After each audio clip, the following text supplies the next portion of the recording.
Welcome back. There may be times when you want to convert a Polars data frame into a Pandas data frame. Now, Polars has made this process super simple, and we're going to show you how to do it right now. So we're going to come into this first cell here, and we have our call center data that we're going to read in as a Polars data frame. So let's go ahead and do that. And now that we have our Polars data frame, we can now use the toPandas method to convert it to a Pandas data frame. So I'm going to come into this next cell here.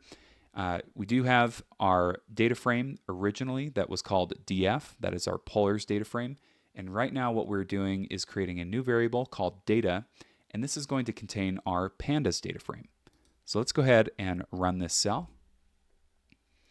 And you can see that we do have a Pandas data frame here, and some telltale signs of that are, first of all, this index here.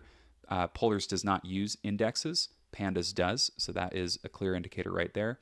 And then another indicator is that the columns do not have the data type underneath, which if you scroll back up here, you can see that Polars does include those, which honestly is a really helpful and handy feature.